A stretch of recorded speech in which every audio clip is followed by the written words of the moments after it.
I used to think the worst thing a man could be at his own wedding was nervous. Turns out, the worst thing is irrelevant. The day I realized that, I was sitting at the edge of the dining table in our apartment, going over final costs. My laptop was open. Receipts lined the screen like quiet warnings, flights booked for Sienna's cousins, for $1,200 for the rooftop after-party venue, deposits on the hotel blocks, customized party favors. All under my name. Not once had I complained. I never asked Sienna to split the bill. I believed love meant covering things if you could, and I could. I run a logistics consulting firm that's done well for itself.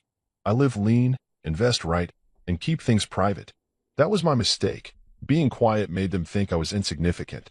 Sienna came in twirling in a loose ivory robe, her phone in hand, laughing about something one of her friends sent her. She leaned in, kissed my cheek lightly like she was tossing a coin in a wishing well, and then walked over to the fridge to grab a drink. By the way, she said casually, I added a few more names to the after-party list. Just a few people from the past. I looked up, slow. What kind of people? She took a sip of her mango juice. Don't be weird. Just Carter and Kellen. It's been years. They're harmless. Carter, her ex-husband. Kellen, her ex-boyfriend, who once crashed her birthday drunk and fought someone at the door. You invited your ex-husband to our wedding party? I asked, setting my laptop aside. It's not a wedding party, she said. It's just a celebration. Casual. Vibes. The room went cold. But she didn't seem to notice. I didn't say anything right away. I just stared at her. She wasn't joking. There was no laugh waiting to spill out. No wink. Just Sienna, twirling her straw in her drink like she hadn't just flipped my stomach upside down. You think that's appropriate? I finally asked. Oh, come on, Malik, she sighed, waving her hand. Grow up. Carter's remarried. And Kellen? He's just there for drinks. Honestly, you're being really insecure right now. Insecure. That word landed like a slap. It didn't sting because it was true. It stung because it was lazy, the easiest way to flip a man's discomfort back onto him. Like I wasn't reacting to real disrespect, just making it all up in my head. I stood there stunned, but before I could respond, her mother walked in. Darlene West, queen of passive-aggressive compliments and backhanded advice. She strolled in with a shopping bag from Bloomingdale's and the kind of smug look that made you feel poor, no matter your bank account.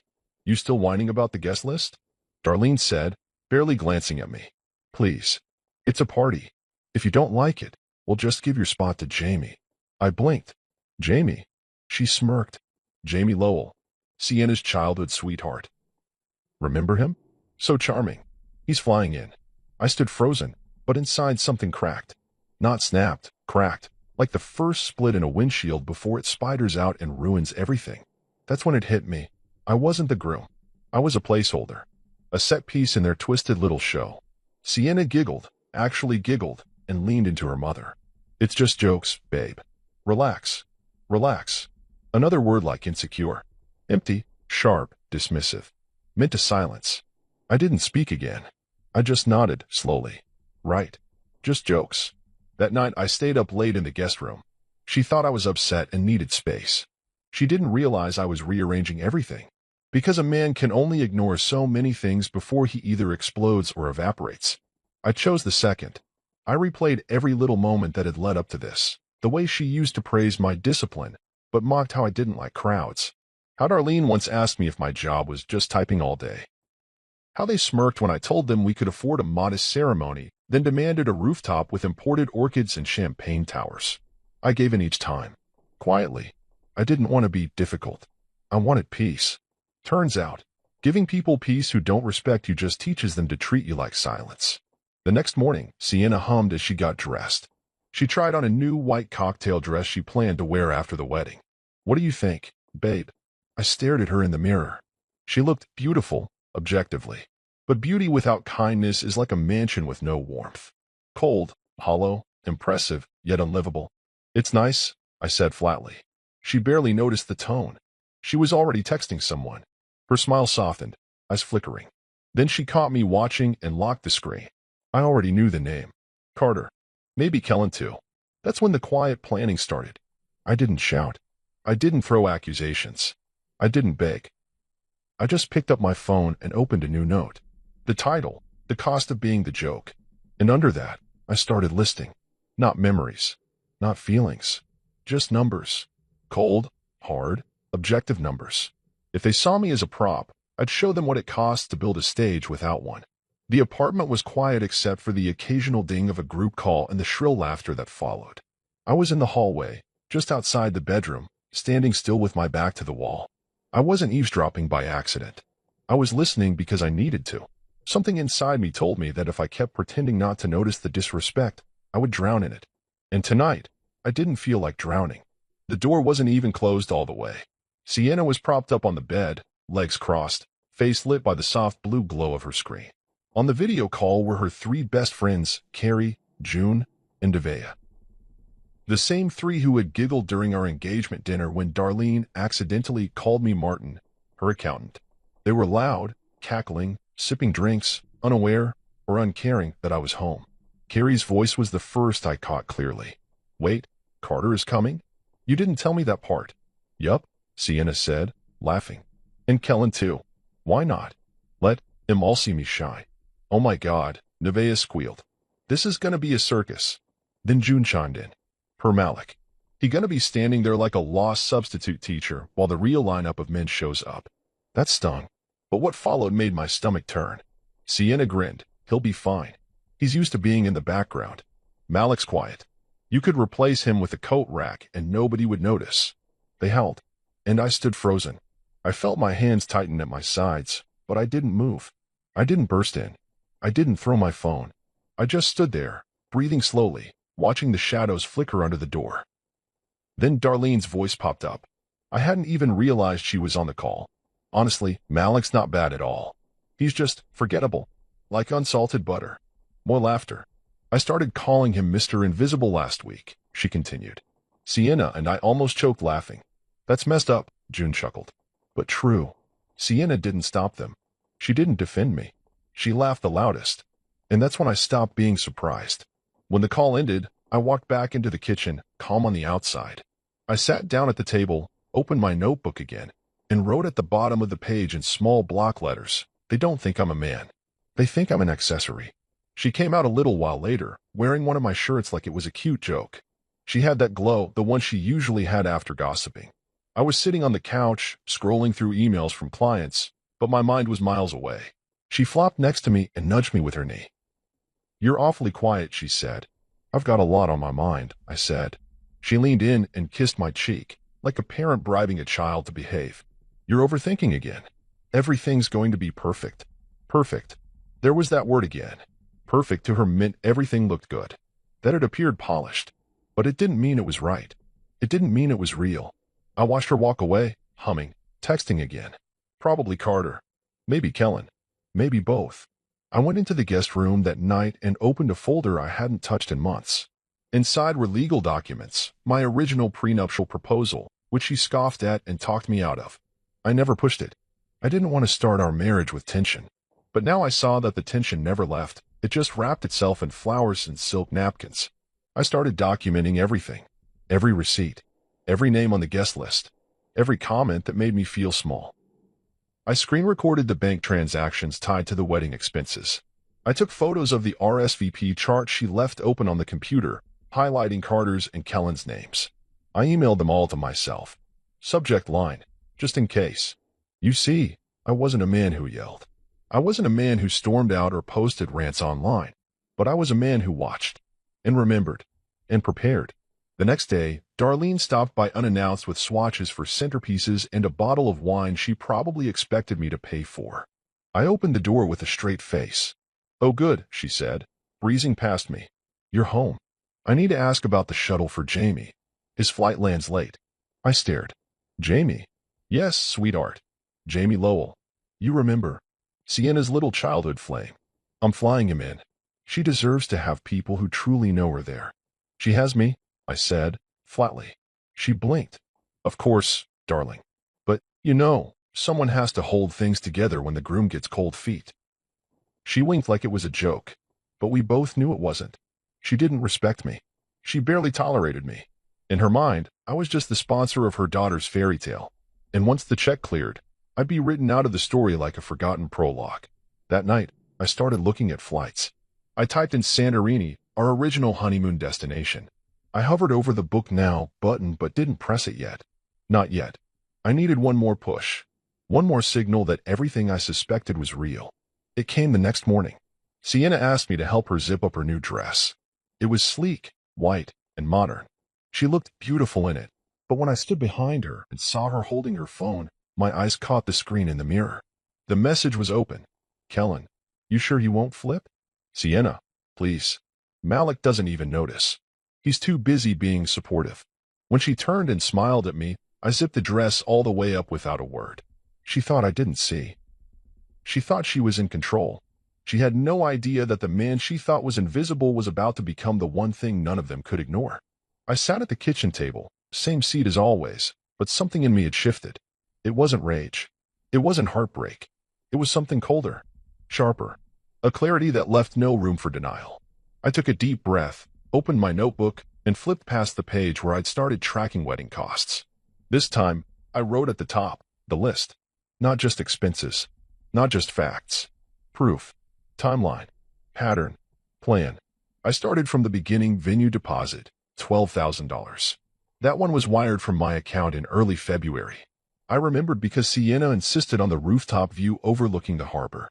She said, it has to be unforgettable, and I agreed.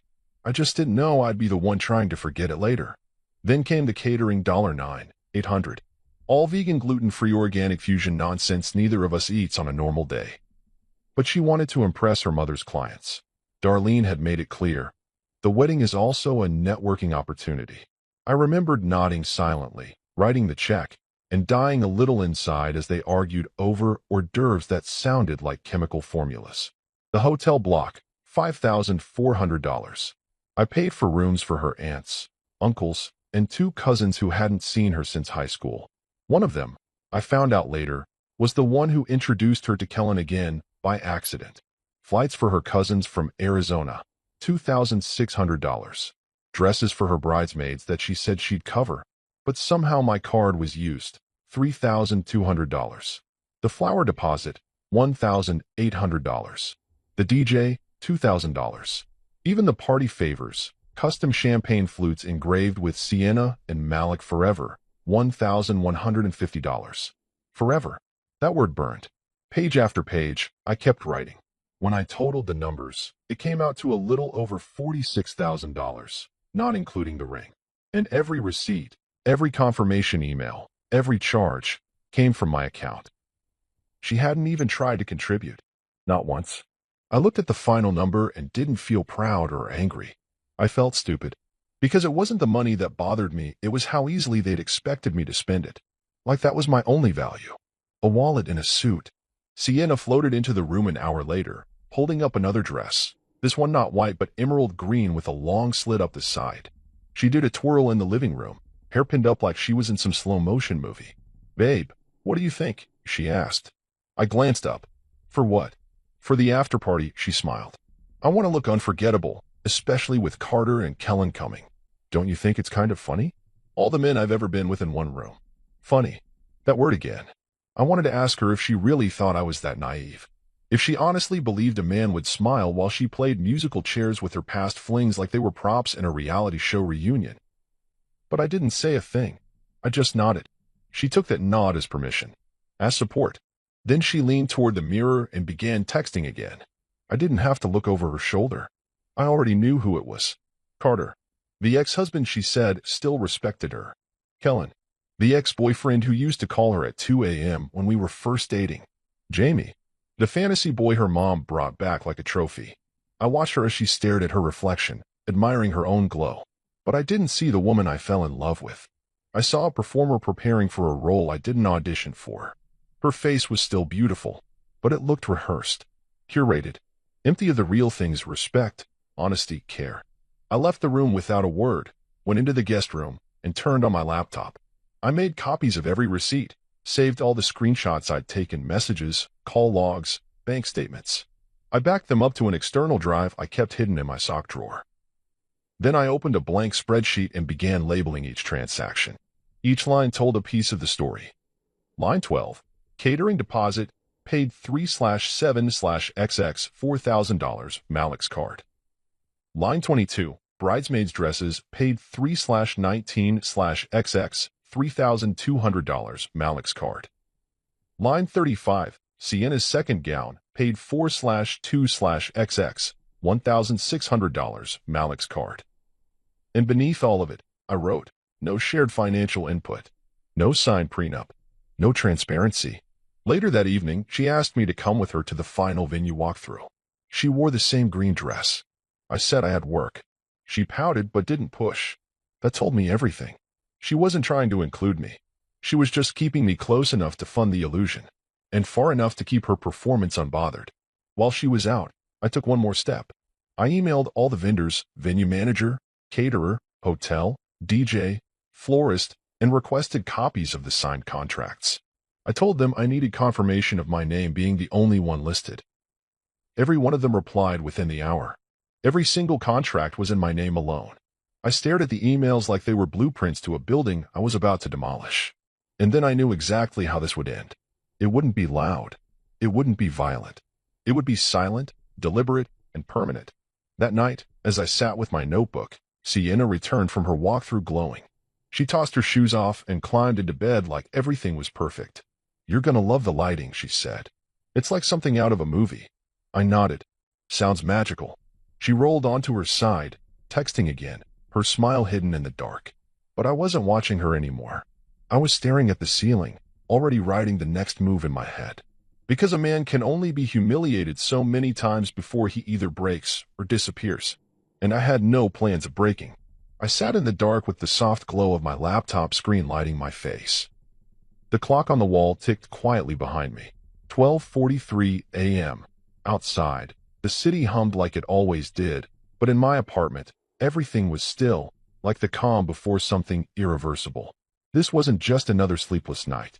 This was the night I made a decision I couldn't walk back. The final straw had already landed. The list was complete, the receipts logged, the screenshots saved.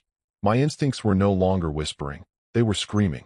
And I wasn't about to be a willing extra in the twisted drama Sienna and Darlene were directing. I opened the banking app and navigated to our shared credit account. It was the card we used for day-to-day things, groceries, dinners out, small purchases, but the wedding costs had all been charged to my personal accounts. That was on purpose. I'd been protecting my financial boundaries, but now I needed to protect them from her. I clicked on Manage Access, scrolled down, and removed both users, Sienna and, yes, Darlene. She'd somehow talked Sienna into giving her access 6 months ago, saying it was just for emergencies. I should have cut her off then. I didn't. I was trying to be a good future husband. Now I understood. Being good to the wrong people only teaches them how to use you better. With a few taps, I locked the account, set alerts for any activity, and changed the password. Next, I opened another folder. This one contained a draft I hadn't looked at in over a year, a separation agreement.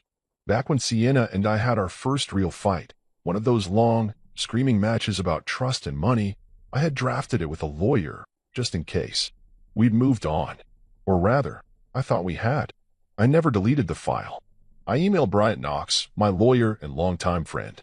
The subject line was simple, activate. I wrote, Bryant, I'm done pretending. I'm attaching everything you need. Please move forward with the emergency filing.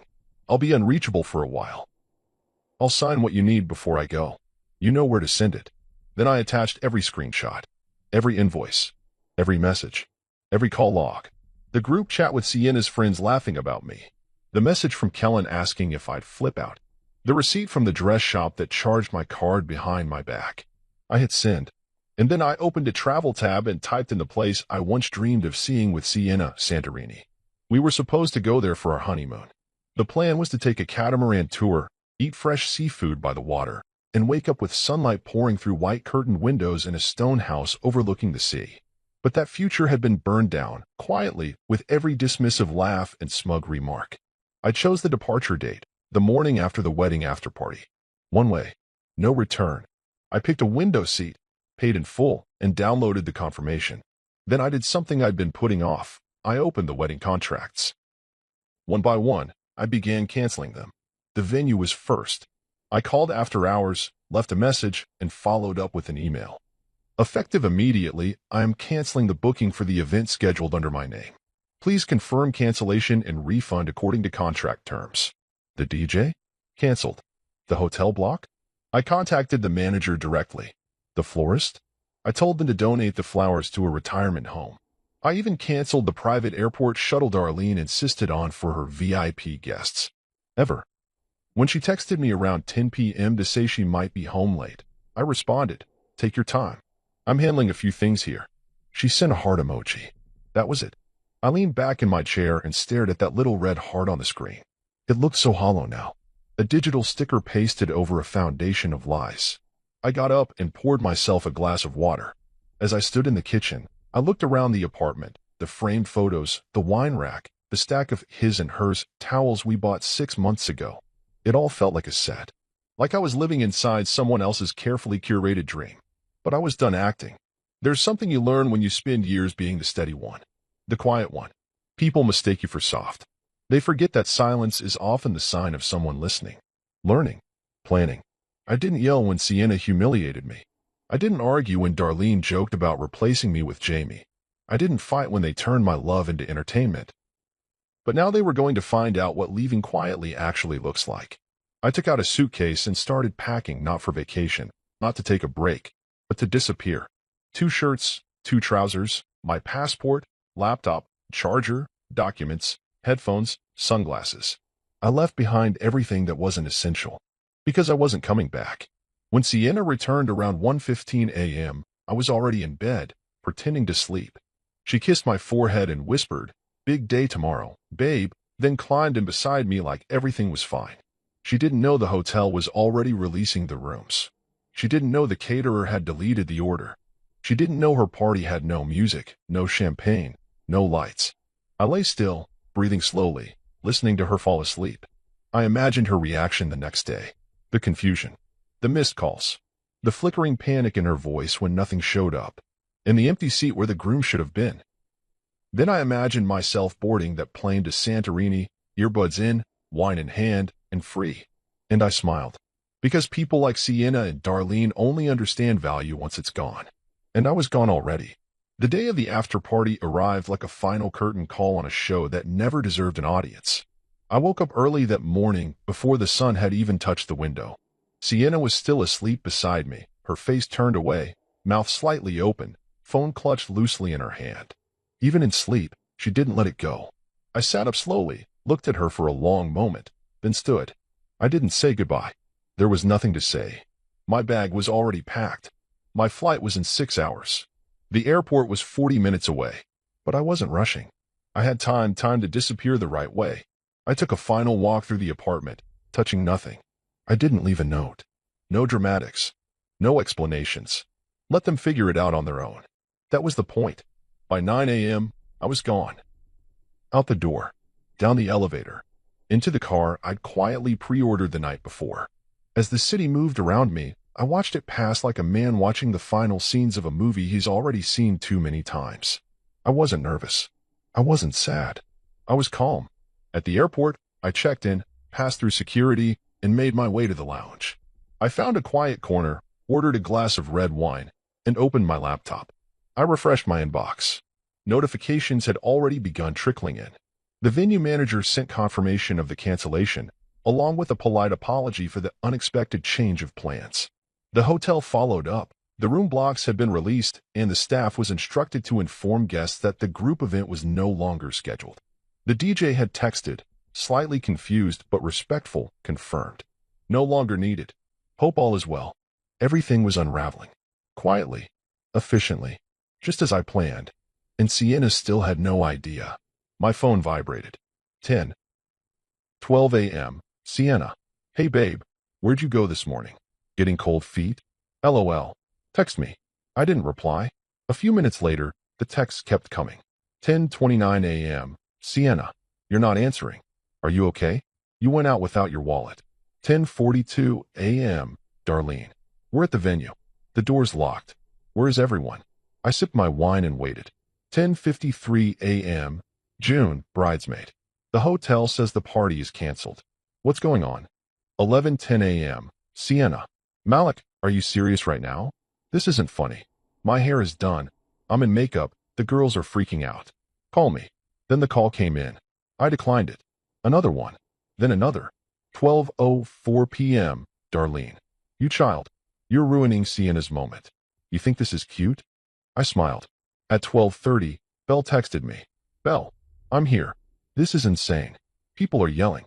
Carter already left. Kellen is sitting on the curb looking stupid. Darlene is screaming at hotel staff. Someone's crying in the bathroom. This is better than Netflix. I laughed, quiet and steady, the sound muffled by the clink of my wine glass on the table. Belle, again. Your seat has Jamie's name on it. I swear. They brought in a guy to literally replace you at your own party. He looked confused as hell when he saw the empty room. I could see it in my head. Darlene, snapping her fingers at staff. Sienna pacing in heels too high to walk in. Jamie, the poor childhood crush, probably realizing he walked into a war zone disguised as a celebration. The music that never came. The champagne that never arrived. The beautiful rooftop that no one had access to. Every piece of it funded by me, and now reclaimed by me. 1:15 p.m., Sienna. Why are people getting refund notifications? Malik, what did you do? 1:22 p.m., Sienna. People are leaving. My cousin's flight is canceled. You canceled the block. I can't believe this. Answer your phone. 1:45 p.m., Darlene. You little coward. I knew you weren't man enough to handle Sienna. This is what you wanted? Embarrass us? You'll regret this. Mark my words. I put my phone down, finally tired of the buzzing. Let them talk. Let them scream. The real twist was they weren't mad I left. They were mad I left before they finished using me. I pulled up Belle's messages again. Me. Thank you for keeping me updated. Belle. Of course. I told Sienna not to play with you. She didn't listen. She treated you like a sponsor, not a partner. Me. She thought I'd stay silent. She forgot I was the one holding the power the entire time. Belle. The best part? Sienna said earlier in the group chat, this party is gonna be legendary. All the men who ever loved me will see me shine. She attached a screenshot. I saved it immediately. That line would be useful for Brian's legal strategy. Let them keep talking. Every word they sent became another piece of my defense. By 2 p.m., I boarded the plane. First class. Seat 1A. I sat down, closed my eyes, and leaned back as the engine started its soft growl beneath the cabin floor. The world outside that plane could have burned, and I wouldn't have cared. I had no ties anymore. No responsibilities to people who thought I was invisible. For the first time in months, I didn't feel tired. I didn't feel like I was holding anything in.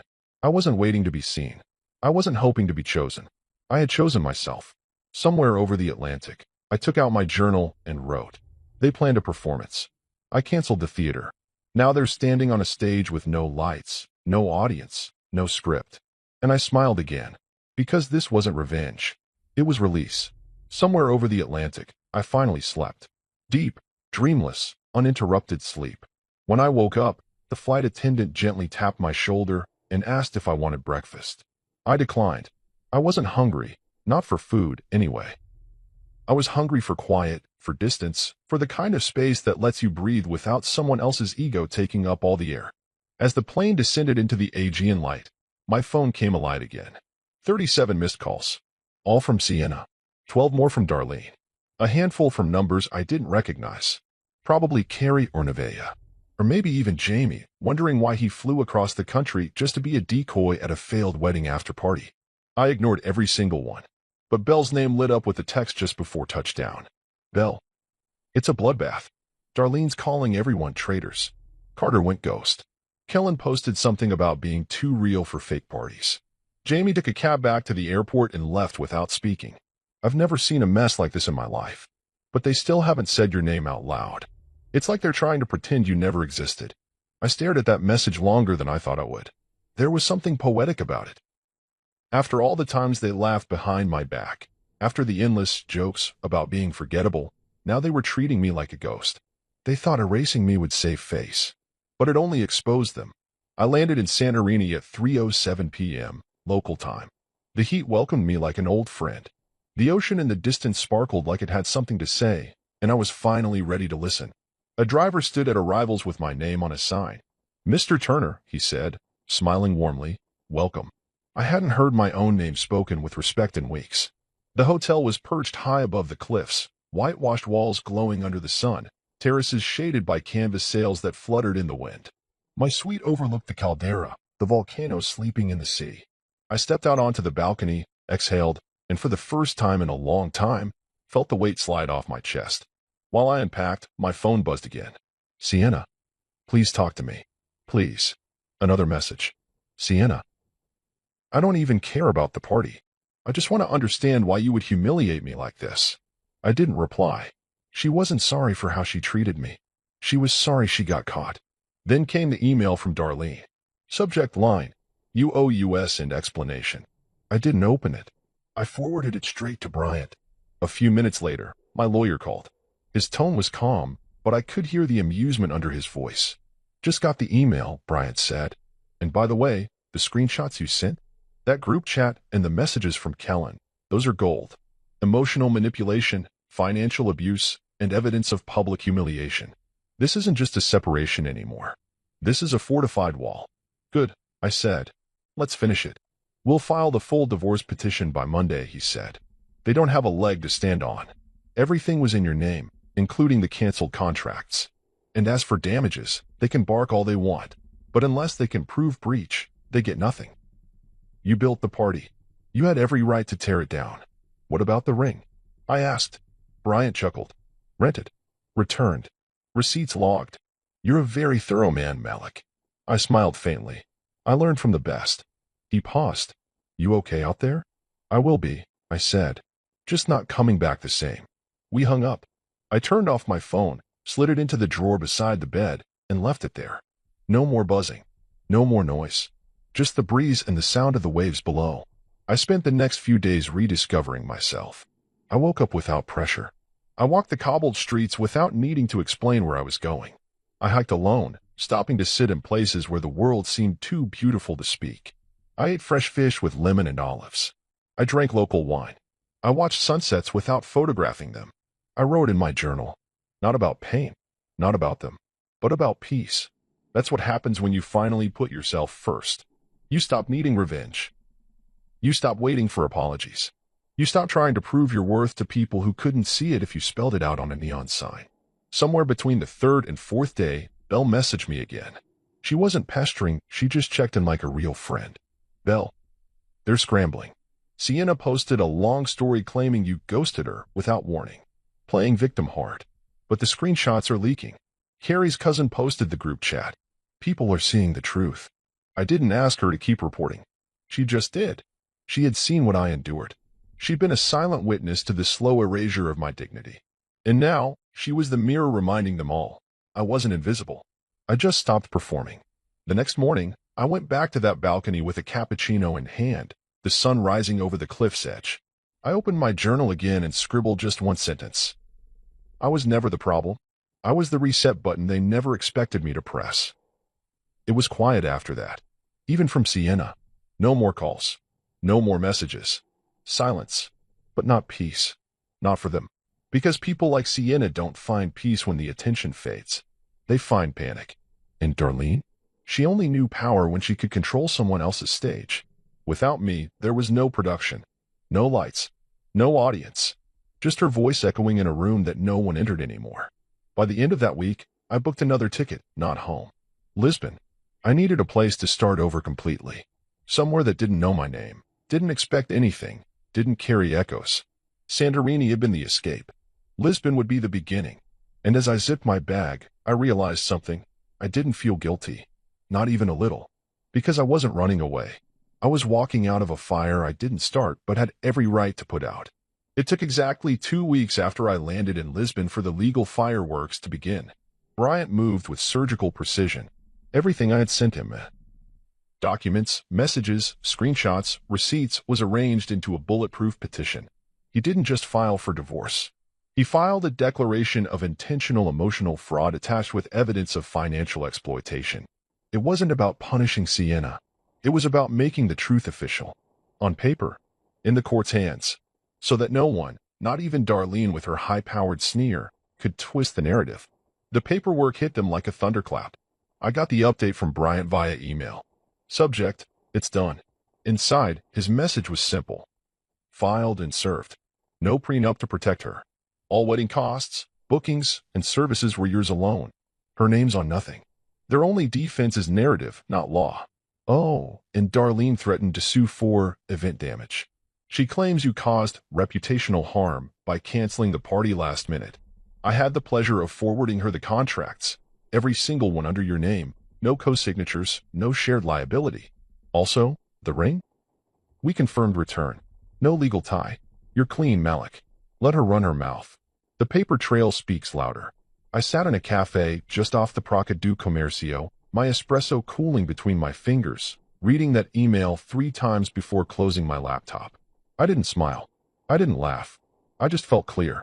Everything I had quietly built to protect myself had worked. Because that's what men like me do. We plan while they play. 2 days later, Belle called me. I rarely picked up calls anymore, but I always made time for her. Malik, you're trending, she said the moment I answered. What? Your story, she said. Someone leaked the full thing. The group chat screenshots. The guest list. That line Sienna sent about all the men who ever loved her watching her shine. It's everywhere. How did it leak? Carrie's cousin, Belle said.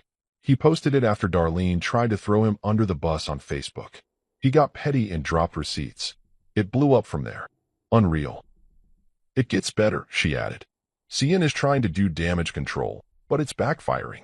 She went live last night crying about being abandoned, but someone played a voice memo of Darlene laughing about replacing you with Jamie. I leaned back in my chair, phone pressed loosely to my ear. They're eating each other alive now. Like wolves, she said. That was when I realized I didn't need to do anything else. They were destroying themselves with the very tools they used to mock me. The fake stories. The secret chats. The ego-driven performances. It all crumbled under the weight of its own vanity. I was just the quiet man who had built the stage, and I had simply walked off. Back in the States, Bryant had everything locked down. My assets were untouchable. I'd separated them long ago, keeping business finances distinct from personal.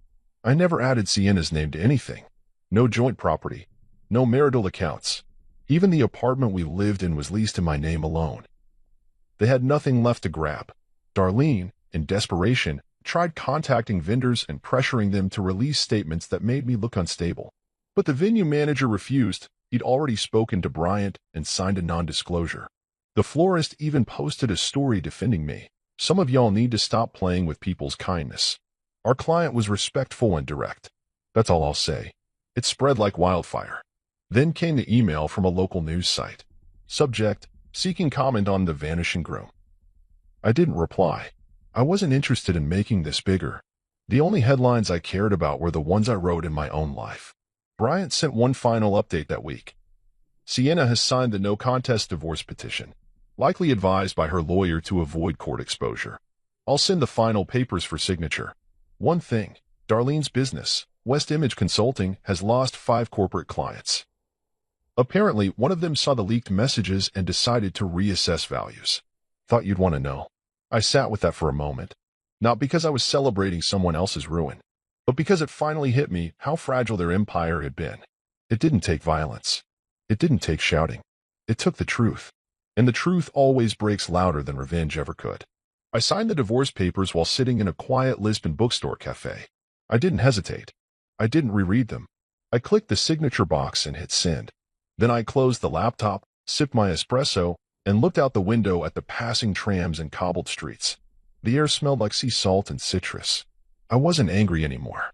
Not even a little. I was free. A few days later, I got a message from an old mutual friend. Marcus.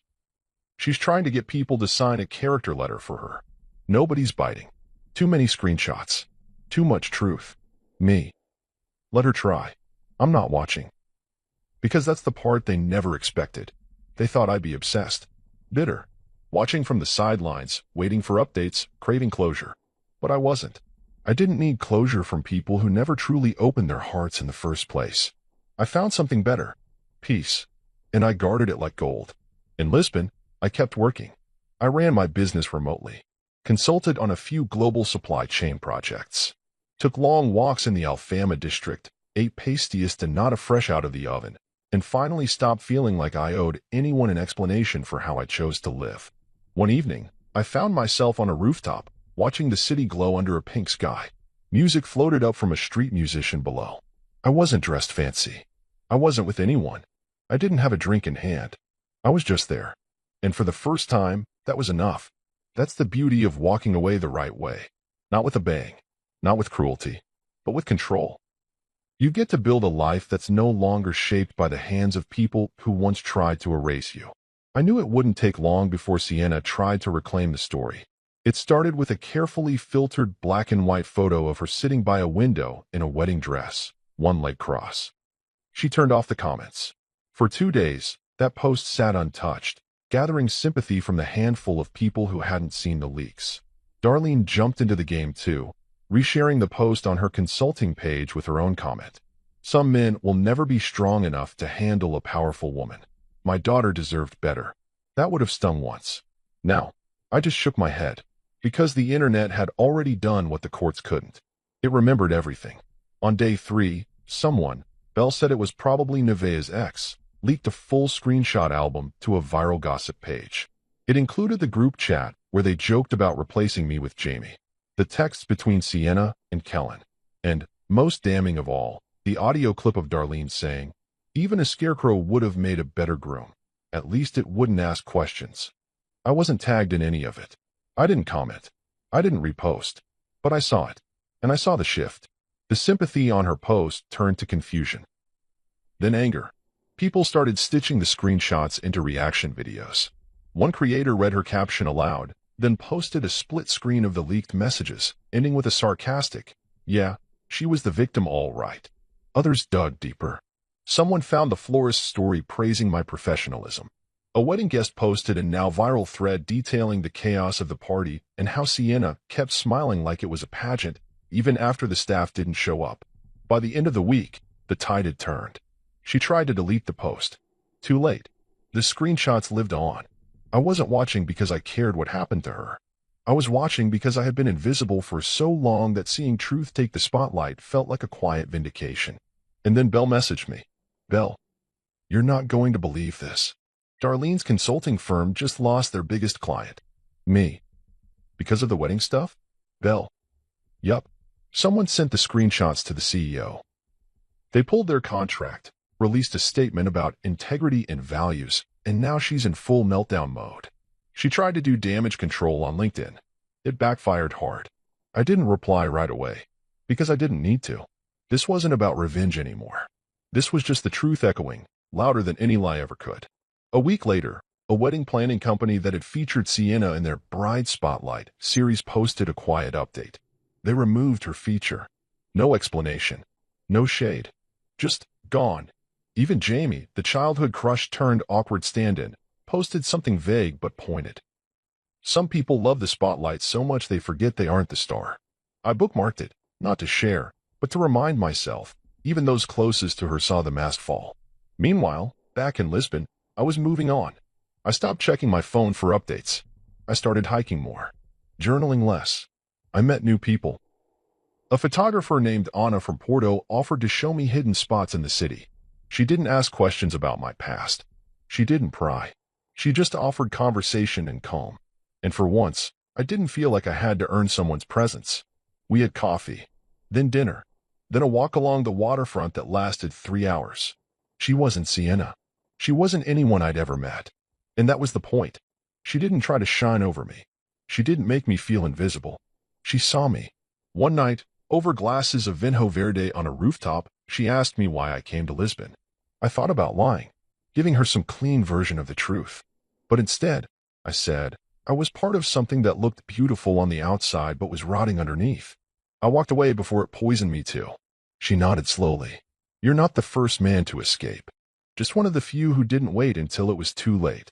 I looked at her and felt something settle in my chest. Maybe not love, but something real. That night, as I lay in bed, I opened my old wedding email folder for the first time in weeks. I went through the photos of Sienna's original mood boards, the mock-up invitations, the list of guests. I deleted them all, one by one, not in anger, in closure. The final one was the RSVP sheet. I saw the name Jamie Lowell under VIP, marked with a gold star. I deleted it last. Then I opened my journal and wrote. They built their identity around my silence. The moment I spoke with action, the illusion fell. Now they're scrambling in a reality they created. I didn't ruin their story. I just stopped being a prop in it. The next morning, I woke up to another message from Belle. Belle. She sent out a mass email apologizing to people she may have disappointed. No names. No specifics. Just empty words. Looks like even she's starting to accept the fallout. Me. Let her. That's her journey now. Belle. You really don't want to respond at all. Me. No. I already did. When I left, that was the last time we talked about it. Because there was nothing else to say. Sienna's show had collapsed, not because of anything I shouted or posted, but because I refused to stand on a stage that mocked me. And when you take away the spotlight, the actors have nothing left to perform in. The first time I saw the sunrise over the Tagus River, I didn't think about what I'd left behind. I thought about what I had finally made room for. Lisbon was never part of the original plan. In fact, there wasn't a plan at all after Santorini. Just a moment where I looked out over white rooftops and decided I didn't want to return to the version of myself who accepted being treated like a second option. I wanted to live somewhere that didn't know my name, that didn't recognize my silence as weakness. And for the first time in years, I wanted to live without anyone else's story framing mine. So I rented a small apartment near Barro Alto. 2 rooms, 1 sun-soaked balcony, and just enough space for solitude. I set up my home office in the corner by the window. My clients didn't care where I worked as long as the work was done. And in that freedom, I found something I never had back home, the right to exist on my own terms. Days settled into new rhythms. Morning jogs along the waterfront. Afternoon espresso in tucked-away cafes. Evenings spent walking through old neighborhoods where the tiles on the buildings told stories older than Darlene's fake legacy and Sienna's curated persona. It was simple, and it was mine. I stopped checking social media. Stopped tracking the fallout. Belle kept me updated for a while, but even she eventually wrote, "I think you've outgrown this drama, Malik. Let it rot where it fell." And she was right. I wasn't curious anymore. I wasn't angry or vindicated or anything at all. I was simply done. A month after I settled in Lisbon, Anna invited me to her gallery opening. She was soft-spoken but direct, the kind of woman who looked you in the eyes when she asked questions. She didn't know much about my past, just that I'd gone through something that taught me how to rebuild. That night, the gallery buzzed with quiet laughter and the clink of wine glasses. Her photographs lined the walls, candid shots of Lisbon, strangers caught mid-motion, street musicians under soft light, children running through puddles. "This one reminds me of you," she said, pointing to a photo of a man walking down a narrow street, half in shadow, half in sunlight. "Why?" I asked. "Because he's walking alone," she said, "but not lost. He's choosing it." And for a long moment, I just stared at the photo. She didn't know what those words meant to me, but they hit harder than any apology Sienna could have written. 2 days later, I signed the final divorce papers over breakfast. Brian emailed the last version, and I printed them at a corner shop, signed them by hand, and mailed them back with no emotion attached. It was just a formality now, a punctuation mark on a chapter that no longer needed my energy. I didn't cry. I didn't drink. I didn't call anyone. Instead, I walked to a quiet overlook and watched the boats pass slowly beneath me. I opened my journal, the same one I'd been writing in since the beginning of it all, and I wrote. I didn't run from the pain. I just stopped inviting it in. That same day, I received a small box in the mail. No return address. Inside was a single Polaroid of me and Sienna from 2 years ago, taken on a trip to Napa. We looked happy in it, laughing, her head thrown back, my arm around her waist. Underneath it was a note. No signature. He used to make me laugh without even trying. I just forgot how rare that was. I didn't need a handwriting expert to know it was her. I closed the box and set it aside. Not because I was tempted, but because I had nothing to give that memory anymore. It had been drained of life, like a photograph left too long in the sun. You can look at it, but you can't step back into it. That night, Anna and I sat on my balcony with a bottle of wine. She told me stories about her father, about growing up in Porto, about learning to take photos with an old camera that barely focused. "You ever going back?" she asked me softly. "Back where?" "To wherever this all began." I thought about it. About the apartment I left without a word. About the wedding after-party I never showed up to. About the people who didn't notice I was gone until they had no one left to laugh at. "No," I said simply. "Everything I needed to know, I learned by walking away. Even the hard stuff? Especially the hard stuff." And that was the truth. Lisbon didn't fix me. It didn't erase what happened. But it gave me something I didn't know I was missing, space to be myself without shrinking. Eventually, I started letting new people in. Not fast, not carelessly, but carefully. People who didn't try to shape me, who didn't see me as a utility. Friends, collaborators, a few clients I met in person who asked about my journey, and instead of rehearsing pain, I told them the truth. Sometimes walking away is the bravest thing you can do. I even started volunteering at a local mentorship program, helping young entrepreneurs build logistics for their growing businesses. One of the students asked me once, "Why are you here? You could be making way more in New York or London." I smiled and said, "Because here, I'm not a product. I'm a person." That answer stayed with me long after the session ended. It was the first time I'd said it aloud and meant it. A few weeks later, Anna brought me a small gift, a leather-bound notebook. "For your next chapter," she said. I opened it, flipped to the first page, and wrote, "This story no longer begins with betrayal. It begins with choosing myself." It was a rainy afternoon in Lisbon when the final message came. I was sitting near the window of my favorite cafe, the one tucked beneath a row of ivy-covered buildings, sipping tea and listening to the distant hum of passing trams. The city had slowed down, like it always did when the clouds rolled in. I had grown to love these quiet moments. The sound of rain against the glass, the smell of fresh pastry, the feeling of not needing to be anywhere but where I was. My phone buzzed gently on the table. A notification from Bryant. The subject line, "Forwarded. Final letter, Sienna West." I hesitated. I hadn't thought about her in days. Weeks, even. Not in the way I used to. The pain had passed. So had the anger. What was left was something else, detachment. Like remembering a movie you once loved until you saw how it ended. Still, I opened it. It was a scanned letter, handwritten in blue ink on lined paper. The kind you'd find in a college notebook. No dramatic flourishes. No perfume. No stickers. Just a raw, plain note from a woman whose voice I used to know by heart. "Malik, I don't know where you are now. Maybe you've blocked me from everything. Maybe you'll never even read this. That's fine. I'm not writing to ask for anything. I'm writing because I finally saw what I refused to see when it mattered. You were good to me. You loved me in quiet ways I never respected. I used to think love had to be loud, messy, complicated. But you were the opposite of that. You were steady. You were safe. And I mistook that for weakness. I treated you like a placeholder. Like someone who should just be grateful to be in the picture. I let my mother run her mouth. I let my friends mock you. And I laughed when I should have defended you. I see that now. I wanted to shine, but at what cost? I burned everything down just to be the center of attention. And when you walked away, I finally realized something terrifying. Without you, I had no story. I was just noise. So, this is not a plea. This is not a trap. It's just a confession. You were right. I didn't respect you. And I paid the price. I hope you're somewhere peaceful. I hope someone is treating you like you're the story, not the background. I hope when you wake up, you feel free. Goodbye, Malik. Sienna. I read it once. Then again. I waited for something: anger, sadness, vindication. But all I felt was a quiet finality. She didn't beg. She didn't blame. And for once, she didn't pretend. It was the first honest thing I had received from her in over a year. I folded the digital skin into my thoughts and closed the email. I didn't respond. There was nothing left to say. I walked home in the rain, not rushing, not thinking about the past. I got back to my apartment, dried off, and pulled out my journal. The one Anna gave me.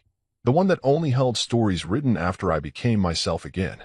I slid the printed copy of the letter into the back pocket.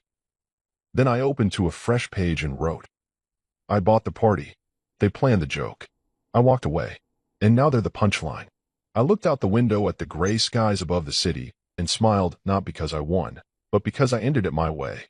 That night, Anna came by. She brought fresh bread, local cheese, and a bottle of wine. We ate on the floor, laughing over nothing, a movie playing in the background we barely watched.